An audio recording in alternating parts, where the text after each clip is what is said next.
ಸೂರ್ಯಪ್ರಕಾಶ್ ಸರ್ನ ಮೀಟ್ ಮಾಡಿಸಿ ಎಲ್ಲ ವಿಷಯನೂ ಕ್ಲಿಯರ್ ಮಾಡ್ತೀನಿ ಅಂತ ಕಾಲ್ ಮಾಡಿ ಹೇಳ್ದೆ.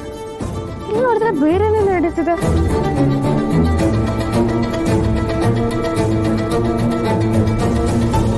ಬನ್ನಿ ಮೇಡಮ್, ಬನ್ನಿ. ಒಂದಿನ ಟೈಮ್ ಕೊಡಿ ಅಂತ ಹೇಳಿದ್ವಿ, ಮಾತಕ್ಕೆ ತಪ್ಪೋರಲ್ಲ ನಾವು. ಕೂತ್ಕೊಳ್ಳಿ.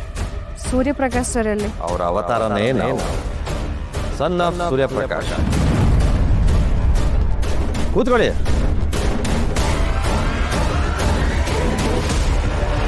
ಏನ್ ಮಾಡೋಕೆ ಹೊರಟಿದ್ಯಾ? ಪಾಪ ನಮ್ಮ ಅಣ್ಣ ಇವ್ರಿಗೆ ಮೋಸ ಮಾಡಿದಾನಲ್ಲ, ಅದಕ್ಕೆ ಸಾಂತ್ವನ ಹೇಳೋಣ ಅಂತ ಕರೆಸಿದ್ದೀವಿ. ಒಬ್ಬನೇ ಇದ್ರೆ ಸ್ವಲ್ಪ ಮುಜುಗರ ಆಗತ್ತೆ ಅಂತ ಸೇಫ್ಟಿಗೆ ನಿಮ್ಮನ್ನು ಕರೆಸ್ದೆ. ತುಂಬಾ ನೋವಾಗ್ತದೆ. ನಿಮಗೆ ಹೇಳಿದ್ದೀನಲ್ಲ, ಇವ್ರಿಗೂ ಹೇಳಿದ್ದೀನಿ. ಚಾಚು ತಪ್ಪದೆ ಸೇಮ್ ಟು ಸೇಮ್ ಚೇಂಜಸ್ಸೇ ಇಲ್ಲ. ನಿಮ್ಗೇನಾರ ಕಾಫಿ, ತಿಂಡಿ, ಜ್ಯೂಸ್ ಅದೆಲ್ಲ ಬೇಕಿದ್ರೆ ಈಗಲೇ ತಗೊಳ್ಳಿ. ಆಮೇಲೆ ಕುಡಿಬೇಕು ಅಂದ್ರೆ ಟೈಮು ಸಿಗಲ್ಲ. ಏನ್ ಹೇಳ್ತಿದ್ದೆ ನೀನು? ಪಾಪ ಇವ್ರು ನೋಡಿದ್ರೆ ಅಷ್ಟೊಂದು ಅಳ್ತಿದ್ದಾರೆ. ಹೌದೌದು, ಕಣ್ಣಿಗೆ ಬರಲೇಬೇಕು. 3-4 ವರ್ಷದ ಪ್ರೀತಿ ಅಲ್ವಾ? 3 ಅಲ್ಲ ಸರ್, 5. ಸಾರಿ ಕರೆಕ್ಟ್, 5 ವರ್ಷದ ಪ್ರೀತಿ. ನಾನು ಫೋನ್ ತರೋದು ಮರ್ತ್ಬಿಟ್ಟೆ. ಹುಕ್ಕೋರೆ, ನಮ್ಮ ಅಣ್ಣನ ನಂಬರ್ ಏನಾರ ಇದೆಯಾ? ನಿಮ್ಮ ಅಣ್ಣನ ನಂಬರ್ ನನ್ನ ಹತ್ರ ಹಾಕಿರುತ್ತೆ. ಕರೆಕ್ಟ್, ನಿಮ್ಮ ಹತ್ರ ಏನಕ್ಕೆ ಇರುತ್ತೆ?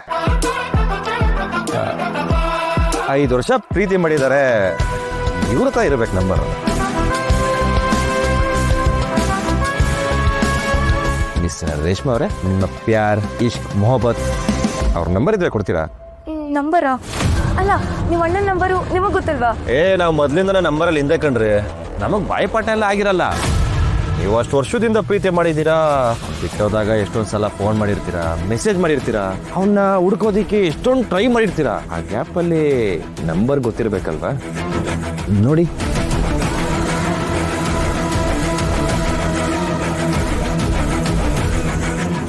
ಕೋಪಕ್ಕೆ ಅವ್ರ ನಂಬರ್ನ ಡಿಲೀಟ್ ಮಾಡಿದ್ದೀನಿ. ಹೌದೌದು, ಹೆಣ್ಮಕ್ಳು ಕೋಪ ಬಂದ್ರೆ ಇದೆಲ್ಲ ಆಗುತ್ತೆ ಬಿಡಿ. ನಂಬರ್ ಡಿಲೀಟ್ ಮಾಡಿರ್ತಾರೆ.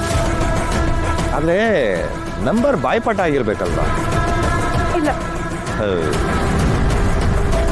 ಲವರ್ ನಂಬರ್ ನೆನಪಿಲ್ಲ. ಇದ್ಯಾವ ಸೀಮೆ ಪ್ರೀತಿ ರೀ? ಅವ್ನ ನಂಬರ್ ನೆನಪಿಲ್ವೋ ಅಥವಾ ನಂಬರೇ ಗೊತ್ತಿಲ್ವೋ? ಇನ್ನೂ ಒಂದು ಸ್ಟೆಪ್ ಮುಂದೆ ಹೋಗಿ ಹೇಳಬೇಕು ಅಂದ್ರೆ ವಿನಯೇ ಗೊತ್ತಿಲ್ಲ. ನಂಬರ್ ನೆನಪಿಲ್ಲ ಅನ್ನೋ ಮಾತ್ರಕ್ಕೆ ಅವರೇ ಗೊತ್ತಿಲ್ಲ ಅಂತ ಹೇಳ್ತಿದ್ದೀರಾ? ನನ್ನ ಪ್ರೀತಿನೇ ಸುಳ್ಳು ಅಂತ ಹೇಳ್ತಿದ್ದೀರಾ? ನಾನೆಲ್ಲ ಹೇಳಿದೆ ಸುಳ್ಳು ಅಂತ? ಸುಳ್ಳು ಅಂತ ಪದ ಉಪಯೋಗಿಸ್ತಿರೋದೇ ನೀವು.